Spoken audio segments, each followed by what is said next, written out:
السلام علیکم ورحمۃ اللہ وبرکاتہ۔ آج کی مجلس میں جرح و تعدیل کی کتب ستہ کے مصنفین کی کتابوں کے روات پر مشتمل 3 اہم ترین کتب پر کچھ بحث کریں گے انشاءاللہ۔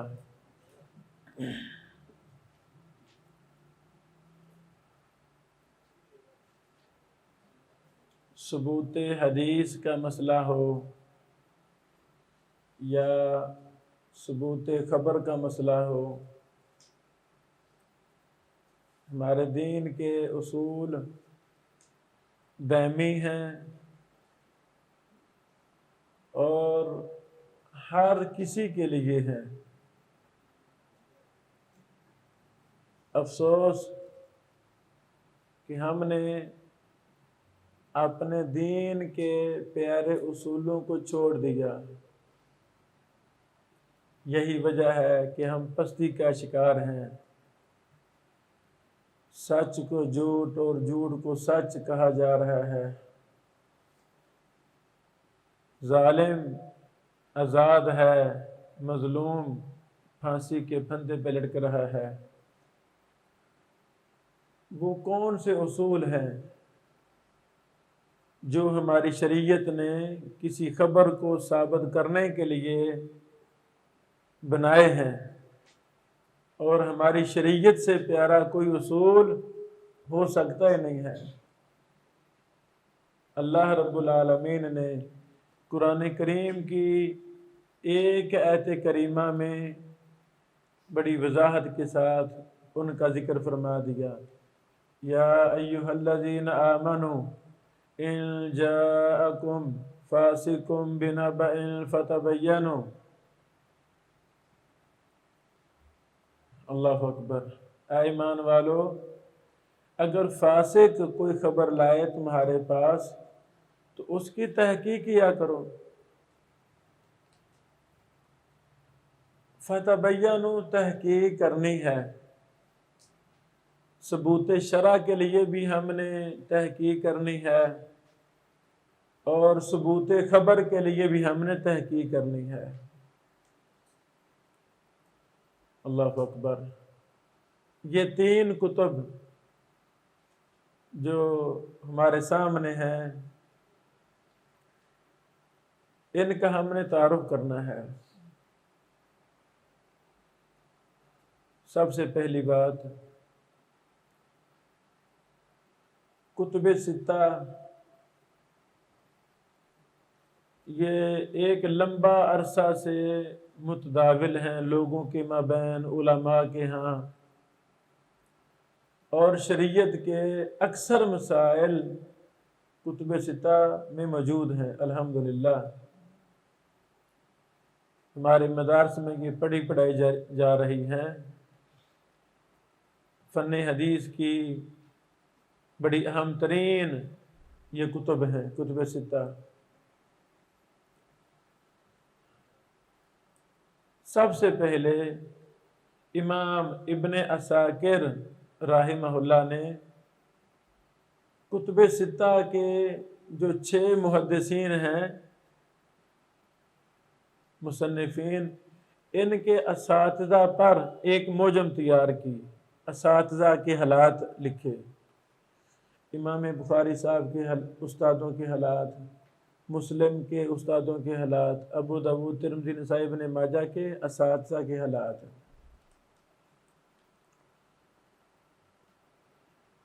پھر ایک بڑے عرصے بعد امام عبد الغنی المقدسی رحمہ اللہ، انہوں نے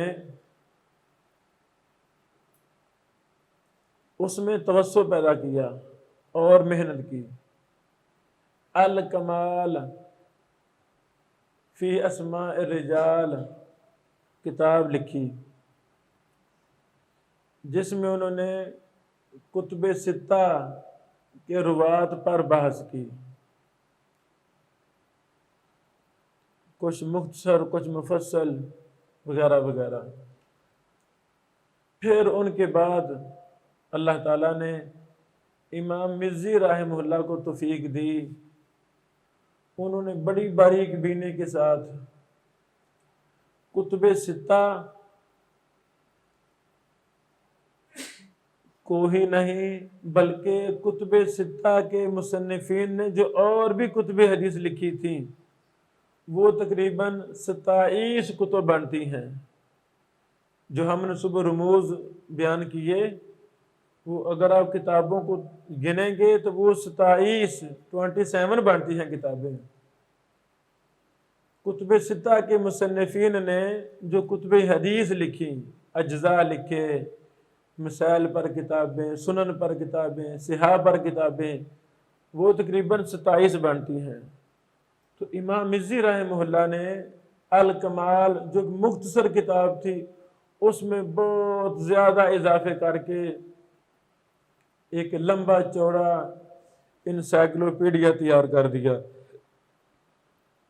جو تہذیب الکمال کی شکل میں ہمارے سامنے موجود ہے، اور یہ بہت بڑی کتاب ہے، بہت زبردست کتاب ہے، حرف آخر یہ کتاب ہے۔ اللہ اکبر۔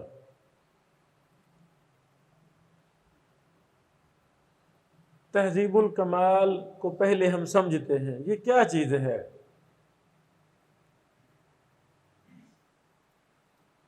حروف تہجی کے اعتبار سے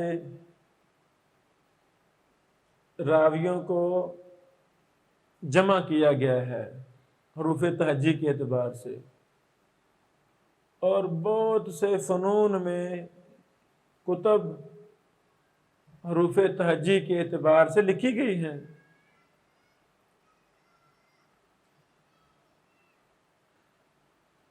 راوی تلاش کرنا انتہائی آسان ہو گیا۔ جس طالب علم کو لغت آتی ہے، منجد وغیرہ سے، بیٹا یہاں رکھ دیں موبائل، یہاں رکھ دیں۔ جس بھائی کو لغت سے ایک لفظ تلاش کرنا آتا ہے، گویا کہ وہ بڑی آسانی کے ساتھ تہذیب الکمال سے راوی تلاش کر سکتا ہے۔ پہلا مسئلہ، یعنی صحیح بخاری کی، صحیح مسلم، ابو داؤد، ترمذی، جو بھی کتاب آپ پڑھ رہے ہیں یا پڑھا رہے ہیں، آپ نے ایک راوی پر سرچ کرنی ہے تو تہذیب الکمال اٹھائیں گے۔ حروف تہجی کے اعتبار سے کتاب ساری مرتب ہے۔ آخر میں فہرستیں موجود ہیں، فہرست میں جائیں، 2 منٹ کے اندر راوی مل جائے گا کہ یہ فلاں راوی ہے، اس کو جلد صفحہ نکالیں گے، اس راوی پر ساری بحثیں مل جائے گی۔ یاد رکھیں، محدثین نے جرح و تعدیل کی کتابوں میں خواتین کے ناموں کو الگ کر دیا ہے۔ پہلے مردوں کے نام ہیں، پہلے مردوں کے نام اور بعد میں خواتین جو مسلمان راویہ احادیث تھیں، حدیث کو بیان کرنے والی تھیں، ان کو الگ کر دیا ہے۔ اسی طرح جو راوی کنیت سے مشہور تھے، کنیت سے، ابو بکر رضی اللہ تعالیٰ عنہ، ابو ہریرہ رضی اللہ تعالیٰ عنہ، اس طرح بہت زیادہ راوی کنیت سے مشہور تھے، کناں کو وہ بھی آخر میں لے گئے ہیں۔ ایسے مبہم راوی وہ بھی آخر میں لے گئے ہیں۔ یعنی جرح و تعدیل کی تہذیب الکمال کو اچھی طرح دیکھا جائے، فرشتوں کو دیکھا جائے تو ساری کتاب سمجھ لگ جاتی ہے اس میں راوی تلاش کرنے کا طریقہ کیا ہے اور کس ترتیب سے کتاب مرتب ہے۔ ویسے یہ اصول بھی ہے، ہم سارے ابھی مبتدی ہیں، اللہ تعالی ہمیں اپنا پیارا علم دے دے اللہ کے لیے کوئی مشکل نہیں ہے۔ تو جس فن میں بھی بندے نے مہارت حاصل کرنی ہے اس فن کی کتابوں کا مطالعہ کرنا شروع کر دے۔ شروع میں کچھ پتہ نہیں چلے گا، ہاں مسلسل کوشش سے فرشتے دیکھے گا، مقدمے پڑھے گا۔ جس بھی کتاب کو آپ نے سمجھنا ہے، منہج سمجھنا ہے، اس کا مقدمہ پڑھ لیں، آپ کو کتاب کا منہج سمجھ آ جائے گا۔ فرشت دیکھ لیں اور ذہن واضح ہو جائے گا۔ اور اصل کتاب سے 100-200 صفحہ پڑھ لیں، غور کے ساتھ پڑھ لیں، لکھ لیں، اس کا خلاصہ لکھیں۔ جہاں سمجھ نہ لگے اس فن کے ماہر شیخ سے رابطہ رکھیں، استاد سے رابطہ رکھیں، انشاءاللہ وہ فن آپ کو جلدی سمجھ آنا شروع ہو جائے گا۔ جب ہم تہذیب الکمال میں اپنا مطلوبہ راوی تلاش کر لیں گے، وہاں ہمیں راوی کا مکمل نام ملے گا۔ مکمل نام سے مراد ہے اس راوی کا نسب، باپ کا نام، دادا کا نام، پردادا کا نام۔ زیادہ سے زیادہ نسب کو محدثین نے جرح و تعدیل کی کتابوں میں محفوظ کر دیا ہے۔ اس کی کنیت بھی لکھ دی ہے، اس کی نسبت بھی لکھ دی ہے، تاکہ راوی کی پہچان میں غلطی نہ ہو۔ اب باپ، راوی کا نام، باپ کا نام، یہ کتنے زیادہ ہیں، وہ ہم نام ہی ہیں، تو پریشانی آئے گی نا۔ ہم بخاری کا راوی وہ ابو داؤد کا نہ سمجھ بیٹھے، غلط ملت نہ کام ہو جائے۔ اس اختلاط سے بچنے کے لیے محدثین نے راوی کے لمبے نام، لمبے نسب کو محفوظ کر دیا ہے اپنی کتابوں میں، الحمدللہ۔ اور یہ علم کی برکت ہے، دین کی برکت ہے۔ جو رب کے دین کو سیکھتا ہے اللہ رب العالمین اس کو، اس کے نسب نامے کو، اس کے کارناموں کو، اس کے دیہات کو، شہر کو، تاریخ پیدائش، تاریخ وفات کو، کارناموں کو، شاگردوں کو، اساتذہ کو اللہ زندہ کر دیتا ہے۔ یہ سچ ہے کہ نہیں؟ یہ سچ ہے۔ یہ جرح و تعدیل میں سارے وہی لوگ ہیں جن کا تعلق حدیث رسول صلی اللہ علیہ وسلم سے تھا۔ تو یہ علم بڑا مبارک علم ہے۔ میں مثال دینا چاہتا ہوں، ابو بکر بن عیاش بن سالم الاسدی الکوفی الحنات المکری اخو الحسن بن عیاش مولا واصل بن حیان الاحدب الاسدی، یہاں تک نام ہے راوی کا۔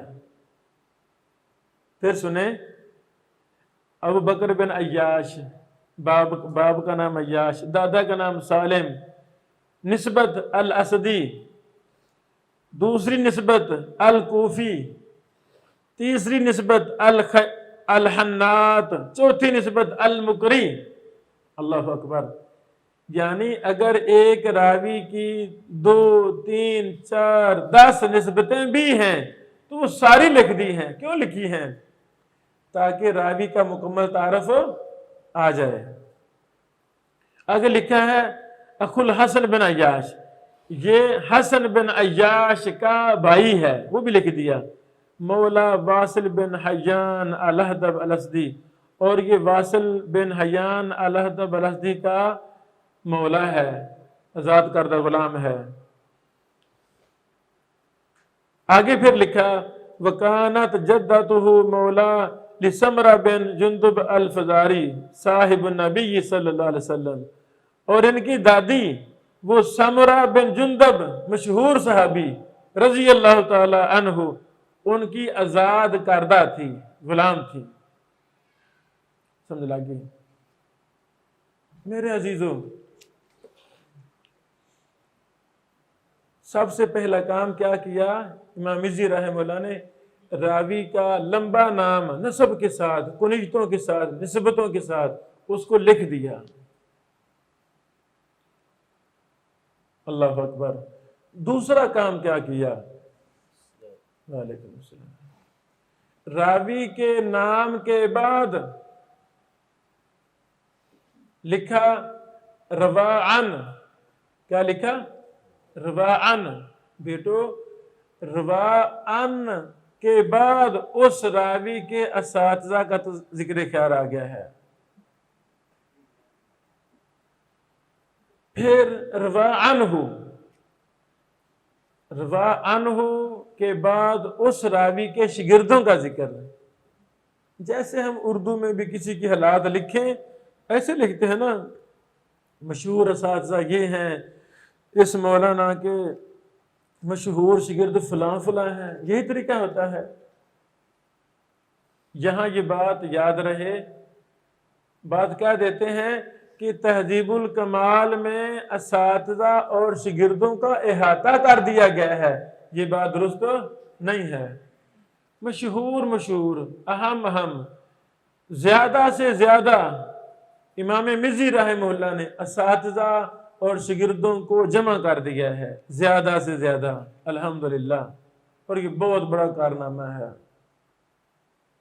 مزی رحمہ اللہ سے پہلے کتب جرح و تعدیل میں جس کسی محدث نے راوی کے شاگردوں اور استادوں کا کچھ ذکر کیا تھا، امام مزی وہ بھی یہاں لے آئے ہیں. مثلا تاریخ دمشق میں تقریباً ہر راوی کے اساتذہ اور شاگردوں کا ذکر ہے، وہ وہاں سے لیا. تاریخ بغداد میں کتنا ذکر ہے، وہاں سے لی باتیں. اس طرح الجرح و تعدیل ابن ابی حاتم نے کافی ڈیٹا ہے، وہاں سے لیا. اور یہ چیزیں امام مزی نے مقدمہ میں لکھی ہیں کہ میرے سامنے مشہور فلاں کتابیں میرے سامنے تھی جن سے میں نے زیادہ مدد لی ہے. اور پھر کتب حدیث کا خود دراسہ کیا، ایک لمبا عرصہ محنت کرتے رہے، آخرکار یہ کتاب معرض وجود میں آئی. راوی کا پورا نام سب سے پہلے، رواعن اساتذہ، رواعن ہو شاگرد. اس راوی سے مروی کئی احادیث ہیں، ایک نہیں کئی احادیث ہیں، سب کا احاطہ ناممکن ہے، مشکل ہے، ورنہ یہ کتاب 500 جلد میں ہو جاتی، فائدہ اٹھانا مشکل ہو جاتا. ایک آدھی روایت وہ بھی امام مزی رحمہ اللہ لاتے ہیں، کہیں نہیں بھی لاتے، کہیں کبھی لے آتے ہیں. اس کے بعد اس راوی پر جرح ہے، جرح سے مراد وہ ضعیف ہے، وہ سیء الحفظ ہے، وہ کذاب ہے، دجال ہے، وضاع ہے. وہ کیا ہے؟ جو محدثین نے حکم لگایا، منتشر کتابوں میں وہ اقوال موجود تھے، امام مزی رحمہ اللہ نے زیادہ سے زیادہ اقوال اکٹھے کرنے کی کوشش کی ہے. احاطہ کیا نہیں، نہ ہی دعویٰ کیا ہے میں نے احاطہ کیا ہے، نہ ہی احاطہ کیا ہے.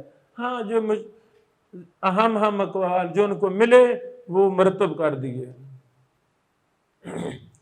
اس کے آخر میں تاریخ وفات یا کوئی اہم حیران کن عجیب و غریب واقعہ ان کا کوئی موجود تھا، کوئی حادثہ، وہ بھی لکھ دیا ہے. سمجھا گی میرے خیال میں؟ یہی انداز کتب جرح و تعدیل میں سے ہر کتاب کا یہی انداز ہوتا ہے، ہر کتاب کا یہی انداز ہے. جو میں نے انداز بیان کیا ہے تاریخ دمشق، اس میں بھی راویوں پر اسی انداز میں بحث ہے. پہلے نام ہے، پھر استادوں کا ذکر ہے، پھر شاگردوں کا ذکر ہے، اس کے بعد جرح و تعدیل کے اقوال ہیں، کچھ روایات مروی ہیں تو ان کا ذکر کر دیا ہے، آخر میں کوئی واقعات وہ ذکر کر دیا ہے، آخر میں تاریخ وفات ہے. اللہ اکبر. میرے عزیزو، جیسے میں نے شروع میں بتایا کہ کتب ستہ پر سب سے پہلا کام امام ابن عساکر نے کیا، المعجم المشتمل انہوں نے ترتیب دی. کہ کتب ستہ کے مصنفین کے اساتذہ کا ذکر خیر کر دیا، ایک کام تو ہو گیا نا، پھر اس پر اضافے کیے امام عبد الغنی المقدسی رحمہ اللہ نے الکمال فی اسماء رجال میں، اور اچھا کام ہو گیا۔ اس کے بعد امام مزی نے تو انتہا کر دی، امام مزی نے تو انتہا کر دی۔ اللہ اکبر۔ یہ کتاب تہذیب الکمال امام مزی رحمہ اللہ کی، اس پر بڑے زیادہ کام ہوئے ہیں۔ اس کتاب پر امام مزی کے کئی شاگردوں نے کام کیے ہیں۔ جس ذہن کے وہ مالک تھے، کسی نے استدراک لکھا، کسی نے مختصر کام کیا، کسی نے اور اضافے کیے، کسی نے خلاصہ کیا، سبحان اللہ۔ کچھ تفصیل میں بتانا چاہتا ہوں۔ امام ذہبی جو امام مزی کے بڑے خاص شاگرد تھے، امام ذہبی نے تہذیب الکمال کا خلاصہ لکھا، اس کا نام کیا رکھا؟ تذہیب تہذیب الکمال۔ تذہیب تہذیب الکمال کے نام سے خلاصہ لکھا امام ذہبی نے۔ اب جو امام ذہبی نے خلاصہ لکھا تھا، ذہبی نے اس خلاصے کا پھر ایک اور خلاصہ لکھا، وہ بھی سامنے تھی، تہذیب الکمال بھی سامنے تھی، ایک اور خلاصہ لکھا، اس کا نام رکھا الکاشف۔ جیسے نہیں تقریب التہذیب بڑی مختصر کتاب ہے، مختصر ترین، ایک سطر میں راوی کا نام، اس کا طبقہ، رتبہ اور اس کا حکم کیا ہے، وفات کیا ہے، ایک لائن کے اندر۔ تو امام مزی رحمہ اللہ نے اس پر کام کیا، یعنی ذہبی نے خلاصے کا پھر خلاصہ لکھا۔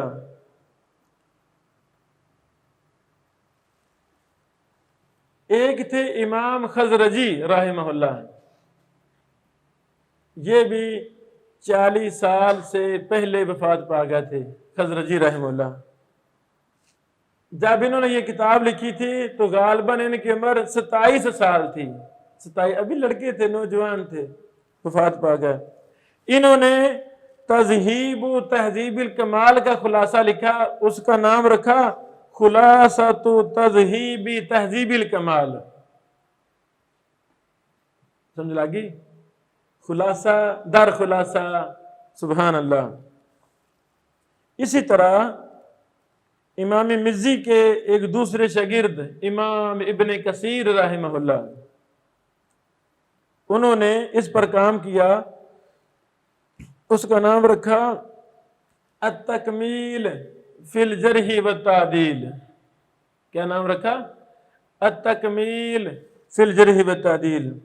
امام ابن کثیر نے اپنی اس کتاب میں تہذیب الکمال کا خلاصہ کیا، اور ساتھ میزان الاعتدال کے وہ راوی، وہ ضعیف اور جھوٹے کذاب دجال وضاع مجہول راوی اس کے اندر ایڈ کر دیے جو تہذیب الکمال میں نہیں تھے۔ اسی طرح امام مزی رحمہ اللہ کے ایک تیسرے شاگرد علامہ مغل طائی، طاء کے ساتھ، مغل طائی رحمہ اللہ، انہوں نے تہذیب الکمال پر مزید کام کیا اور اضافے کیے۔ جو باتیں امام مزی رحمہ اللہ سے رہ گئی، انہوں نے اور اس پر اضافے کیے، سبحان اللہ۔ اس کا نام رکھا اکمال تہذیب الکمال۔ کیا نام رکھا؟ اکمال تہذیب الکمال۔ امام مزی کے ایک اور شاگرد شمس الدین الحسینی ابو المحاسن رحمہ اللہ، انہوں نے تہذیب الکمال پر کام یہ کیا، الاکمال۔ اللہ اکبر۔ استاد نے مسند احمد کو ٹچ نہیں کیا تھا۔ مسند احمد کو رموز پڑھے آپ نے، میں نے پڑھائے ہیں، اس میں کچھ ذکر ہے مسند احمد کا؟ مزی صاحب نے تو ذکر نہیں، ٹچ نہیں کیا۔ تو شاگرد نے کیا کام کیا کہ مسند احمد کے وہ راوی جو تہذیب الکمال میں نہیں تھے، کتنے راوی ہیں بیٹو تہذیب الکمال کے، وہ بخاری کے راوی ہیں، کتنے ابو داؤد کے، نسائی، ترمذی، ابن ماجہ کے، وہ تو اس میں آگے ہیں۔ مسند احمد کے جو راوی تہذیب الکمال میں نہیں آئے تو شاگرد اٹھا، اس نے اس پر کام کر دیا۔ الاکمال فی ذکر من لہ روایہ فی مسند الامام احمد من الرجال سوا من ذکری فی تہذیب الکمال، اللہ سوا من ذکرہ فی تہذیب الکمال، اللہ اکبر۔ میرے عزیزو، یہ سارے کام ہو چکے تھے، یہ سارے کام ہو چکے تھے تہذیب الکمال پر۔ اللہ تعالیٰ نے ان محدثین کے بعد ایک ایسا شخص پیدا کیا جس نے ان امام مزی اور امام مزی کے شاگردوں کی تمام خدمات کو سونے کی لڑی میں پرو دیا اور تہذیب و تہذیب نامی کتاب لکھی۔ سمجھ لا گیا مسئلہ؟ ابن حجر اسقلانی میری مراد ہے رحمہ اللہ، یہ آئے، یہ اللہ کی نشانیوں میں سے ایک نشانی تھے، اپنے دور کے امام بخاری تھے، حافظ الدنیا تھے، دین کے لیے وقف تھے۔ اللہ تعالیٰ نے بڑی صلاحیتوں سے نوازا تھا ابن حجر اسقلانی رحمہ اللہ کو، جس کتاب کو بھی ہاتھ ڈالتے تھے کمال کر دیتے تھے، اللہ اکبر۔ کتب ستہ کے راویوں پر بڑی کتابیں لکھی گئی ہیں، کتنے کہ میں نے کچھ نام بتا دی، 10-12 میں نے نام بتا دیا آپ کو۔ چھوٹی کتاب، پھر بڑی کتاب، پھر خلاصہ، پھر اس کے خلاصے، سسٹم، کوئی کمی کوئی بیشی، یہ ساری کتابیں ابن حجر رحمہ اللہ کے سامنے تھیں۔ اور اس وقت ابن حجر رحمہ اللہ کی 39 سال عمر تھی جب تہذیب و تہذیب کو مکمل لکھ چکے تھے۔ کیا کیا؟ تہذیب الکمال کو بغور پڑھا، پھر جو تہذیب الکمال کی اوپر کتابیں لکھی گئیں، خلاصے لکھے گئے، خلاصے لکھنے والوں نے، مستدرک لکھنے والوں نے جو اضافے کیے، کمی کی، بیشی کی، اس کا بھی بغور مطالعہ کیا۔ اور ابن حجر بذات خود بھی جرح و تعدیل کے بہت بڑے جلیل القدر امام اور محدث تھے۔ جس فن کا انسان شناور ہو، جس کی گتھیوں کو سلجھانا، زندگی اسی میں سے نے گزاری ہو، تو اس کے لیے احسن طریقے سے ایک کتاب کو مرتب کرنا کوئی مسئلہ نہیں ہوتا۔ ابن حجر رحمہ اللہ نے تہذیب الکمال کا خلاصہ کیا، خود خلاصہ کیا، اور ایسا خلاصہ کیا کہ وہ سب سے بازی لے گیا۔ یعنی تہذیب الکمال کی خدمت بہت محدثین نے کی، اللہ تعالیٰ قبول فرمائے۔ اپنے اپنی نوعیت کی خدمت کی، سبحان اللہ۔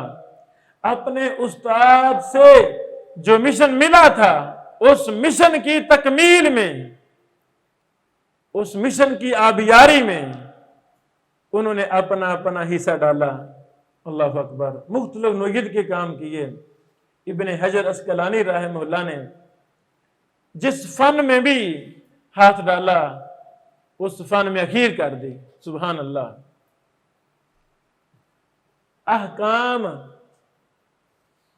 احکام کی احادیث پر بہت زیادہ کتابیں لکھی گئی ہیں، ایک نہیں، دو نہیں، 20 کتابیں ہیں، لیکن سب سے افضل مختصر احکام پر کتاب بلوغ المرام ہے۔ ایسی ہے کہ نہیں؟ یہ سچ ہے کہ نہیں؟ یہ سچ ہے۔ صحیح بخاری کی الحمدللہ سینکڑوں شروحات لکھی گئیں، لیکن سب سے فائق ابن حجر اسقلانی کی شرح ہے۔ اصول حدیث پر سینکڑوں کتابیں لکھی گئیں۔ واہ ابن حجر، تیرے کیا کہنے، تو واقعتاً حافظ الدنیا تھا۔ اللہ نے اس بندے میں بڑی صلاحیتیں پیدا فرمائی تھیں، یعنی جس فن میں بھی، جس کتاب کو بھی ہاتھ ڈالا ہے کمال کر دیا ہے۔ اللہ ان سے راضی ہو جائے، اللہ ان سے راضی ہو جائے۔ میرے عزیزو، ابن حجر عسقلانی رحمہ اللہ نے تہذیب التہذیب کو 39 سال میں لکھ لیا تھا، پھر 40 سال مسلسل اس کتاب میں اضافے کرتے رہے۔ وہ اضافوں والا ایڈیشن، اضافوں والا نسخہ جو ابھی 3-4 ماہ پہلے چھپا ہے جمعیت دار البر دبئی سے، یہ نسخہ تہذیب التہذیب کا سب سے زبردست نسخہ یہی ہے، سب سے نمبر 1 نسخہ، معتمد نسخہ وہ یہ ہے۔ مصنف ابن حجر رحمہ اللہ ساری زندگی جرح و تعدیل پر ہی کام کرتے رہے، یہی کچھ لکھتے رہے، تو جب بھی کوئی اضافہ ملا اس میں لکھ دیتے، کوئی کمی بیشی کرتے، مسلسل کرتے رہے۔ مدینہ یونیورسٹی کے دکاترہ جو زیر تعلیم تھے ان سے پی ایچ ڈی کی مقالے یہ لکھوائے گئے مختلف۔ ایک شیخ پاکستانی بھی ہیں، کراچی سے ہمارے دوست ہیں، فراز الحق بن نجم الحق حافظہ اللہ، بڑے لائق فائق ہیں۔ محترمہ فرت ہاشمی صاحبہ حافظہ اللہ، ان کے گھر ان کی شادی ہوئی ہے، بہت ہی لائق فائق ہیں، جرح و تعدیل کے بڑے دلدادہ ہیں، پی ایچ ڈی ان کی مکمل ماشاءاللہ ہوگی۔ وہ ان کا بھی ایک نام اس میں شامل ہے، ایک جلد انہوں نے اپڈیٹ کی تھی، سارا کام کیا۔ میرے عزیزو، اب ابن حجر رحمہ اللہ تہذیب الکمال کا خلاصہ لکھتے لکھتے آخر میں کہیں گے قلتو، کیا کہیں گے؟ قلتو کے آگے ابن حجر کی بات شروع ہو جاتی ہے، جو اضافے کیے ہیں، جو مزید استدراک کیا، تنبیہات لکھی، وہ آگے شروع ہو جاتے ہیں، انتہا کہہ دیتے ہیں بھی پہلی بات ختم ہو گیا، قلتو یہ آگے میری عبارت ہے، میرا آگے اس پر اضافے ہیں، وہ یہ کتاب ہے، اور بہت زیادہ اضافے کیے۔ اللہ اکبر۔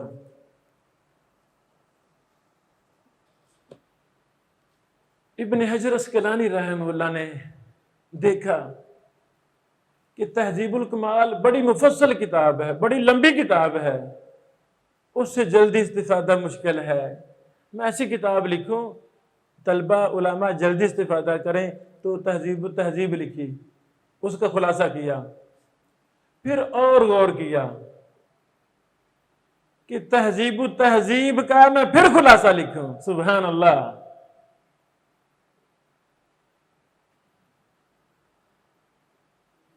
قرآن کریم میں اللہ تعالیٰ نے کیسے ارشاد فرمایا ہے کہ ہم اس کے لیے راستے ہموار کر دیتے ہیں، وَالَّذِينَ جَاهَدُوا فِينَا لَنَهْدِيَنَّهُمْ سُبُلَنَا۔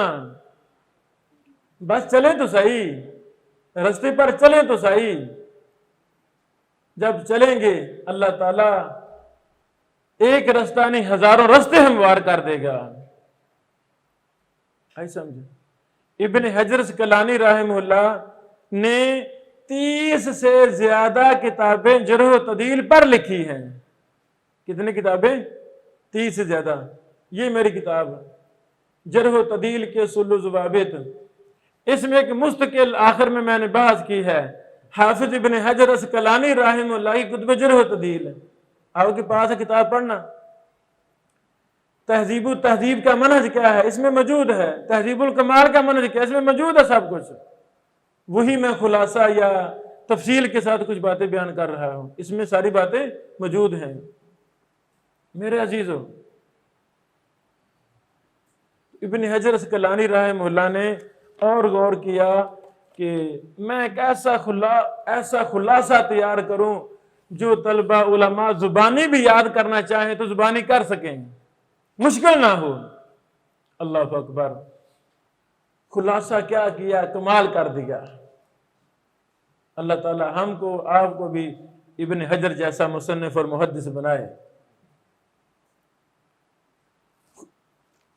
تہذیب و تہذیب کا خلاصہ تقریب و تہذیب تیار کیا۔ اللہ اکبر،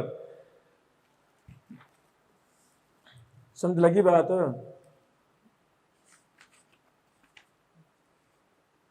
اللہ اکبر۔ امام مزی رحمہ اللہ نے ایک راوی کی حالات 5 صفحوں میں لکھے مثال کے طور پر، تو ابن حجر رحمہ اللہ نے تہذیب و تہذیب میں انہی 5 صفحوں کو 1.5-2 صفحے میں مکمل کیا۔ انہی 1.5-2 صفحوں کو ابن حجر رحمہ اللہ نے ایک سطر کے اندر پرو دیا۔ سبحان اللہ، یہ تھی اسلامی تراث، یہ تھا ثبوت شرع کے لیے محدثین کی خدمت۔ آئی سمجھ کہ جب ہم کہتے ہیں نا یہ حدیث صحیح ہے، جب ہم کہتے ہیں یہ حدیث صحیح ہے، یہ دین ہے، اس کے پیچھے ایک تاریخ ہے الحمدللہ۔ محدثین کے دل و دماغ میں، ان کے رجسٹروں پر، کاپیوں پر اس حدیث کی سینکڑوں سندیں ہوتی ہیں، ایک ایک راوی کے مفصل حالات ان کے سامنے ہوتے ہیں۔ ابھی رات ایک بھائی نے سوال بڑا اہم کیا، میں شیئر کرنا چاہتا ہوں کہ جب محدثین محققین کہتے ہیں یہ راوی کذاب ہے، کیا انہوں نے اس کو دیکھا ہوتا ہے پھر کہتے ہیں کذاب ہے؟ ان کے پاس کوئی دلیل ہوتی ہے پھر کہتے ہیں یہ کذاب راوی ہے، کہ ویسے کہہ دیتے ہیں یہ راوی کذاب ہے؟ یہ بڑا اہم سوال تھا۔ جواب میں نے جو دیا اس کا خلاصہ میں سمجھانا چاہتا ہوں کہ الحمدللہ دین کو اللہ تعالیٰ نے محفوظ کیا ہے۔ اللہ کا وعدہ ہے قیامت کی دیواروں تک دین جیسے نبی علیہ السلام کے زمانے میں محفوظ تھا، قیامت کی دیوار تک یہ دین اسی طرح محفوظ رہے گا انشاءاللہ۔ اللہ کے برگزیدہ بندے اس دین کی حفاظت کے لیے دین کو اپنا مرنا جینا بناتے ہیں اور بنا رہے ہیں۔ دوسری بات میں نے کہی کہ الحمدللہ محدثین جب کسی راوی کو کذاب کہتے تھے اس کی کلاس میں جا کے بیٹھتے تھے، جہاں وہ رہتا تھا وہاں کے لوگوں کو جا کے ملتے تھے، ہاں بھائی یہ کیسا بندہ ہے، اور میں کیسا بندہ ہوں، آپ میرے گاؤں میری بستی میں آئیں، لوگوں سے پوچھیں یار ابراہیم کیسا بندہ ہے، آپ کو پتا چلے گا کہ نہیں کیسا بندہ ہے؟ پتا چلے گا۔ یہ جھوٹا ہے، یہ فاسق ہے، فاجر ہے، یہ گالیاں دیتا ہے، یہ بے نماز ہے، یہ کیا ہے؟ بتائیں گے نہیں بتائیں گے؟ سب کچھ بتائیں گے۔ محدثین ان لوگوں کو ملتے تھے، محدثین اس راوی کے استادوں کو ملتے تھے، اس راوی کے شاگردوں کو ملتے تھے۔ اس کذاب راوی نے جو روایات بیان کی ہوتی تھیں ان روایتوں کو پرکھتے تھے، ان روایتوں کو سکہ راویوں کی روایتوں کے ساتھ تقابل کرتے تھے، دیکھتے تھے، پھر بڑی لمبی چوڑی تحقیق کے بعد پھر محدثین آپس میں غور و فکر کرتے تھے، اس کے درجہ بندی پر غور و فکر کرتے تھے۔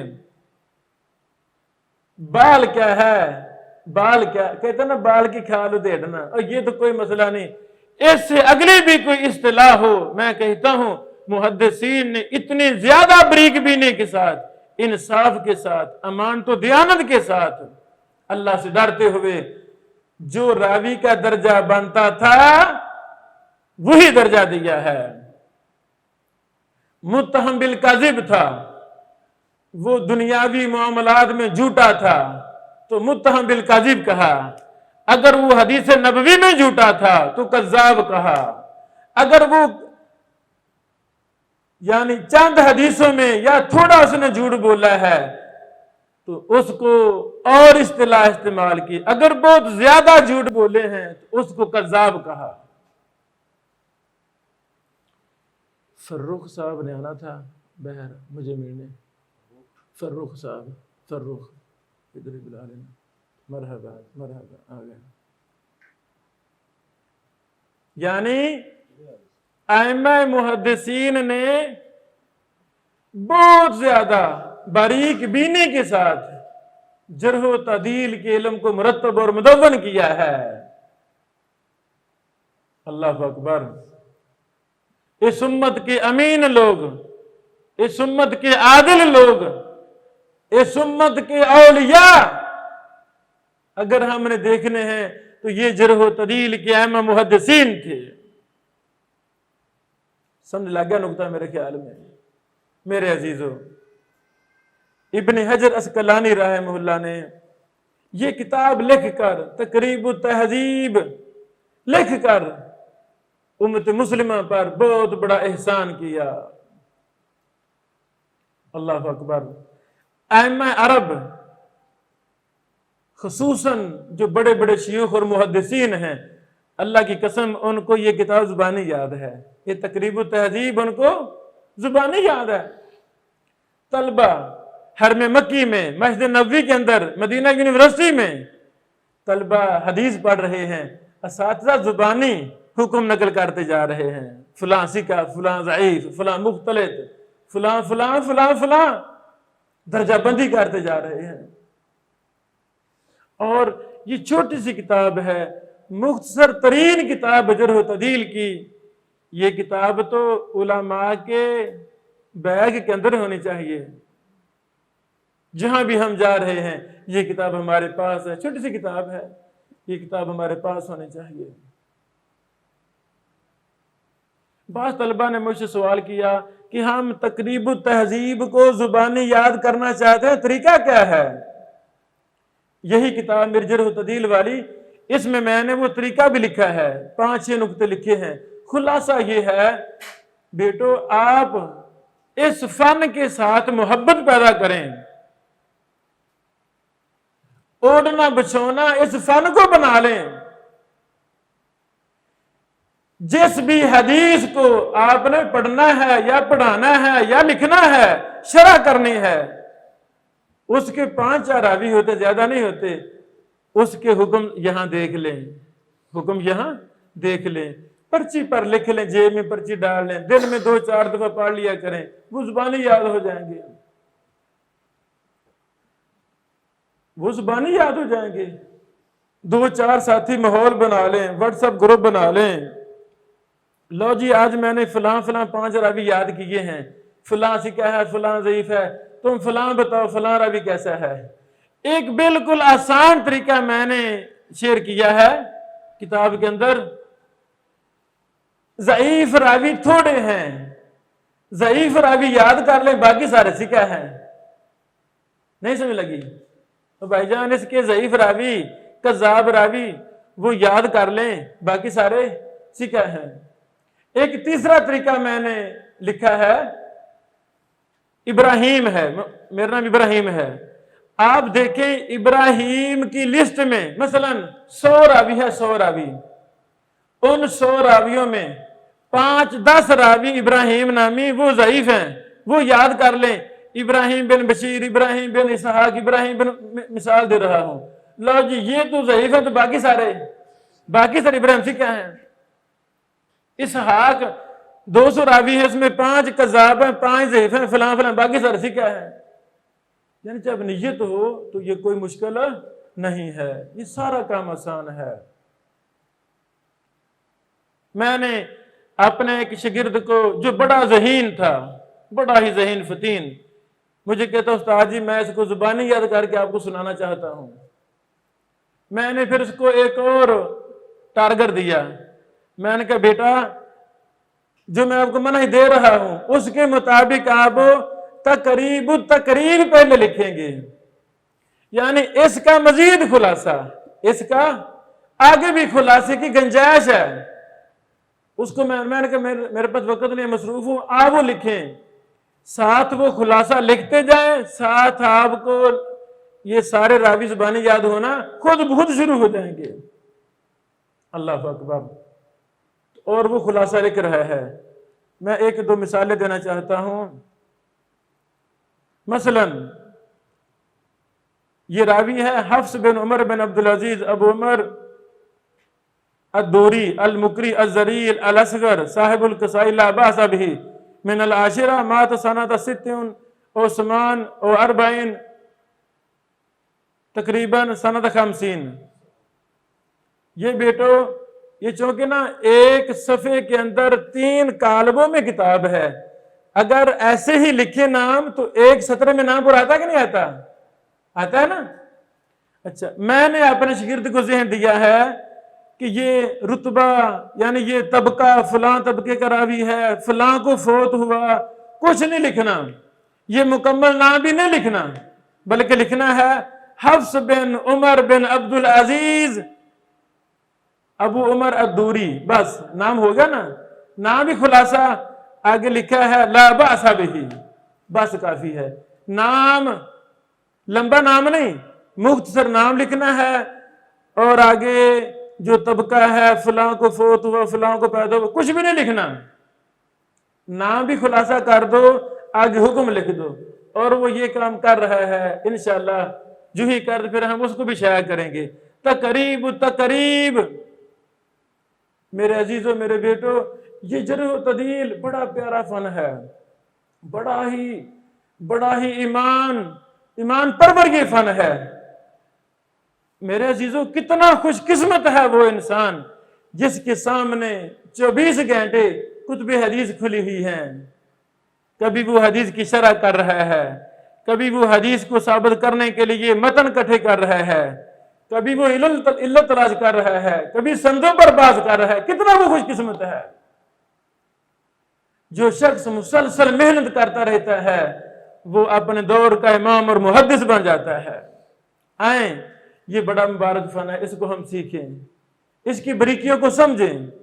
آج کی مجلس میں نے تقریب و تہذیب کا تعارف، تہذیب و تہذیب کا تعارف اور تہذیب الکمال کا تعارف کروایا ہے.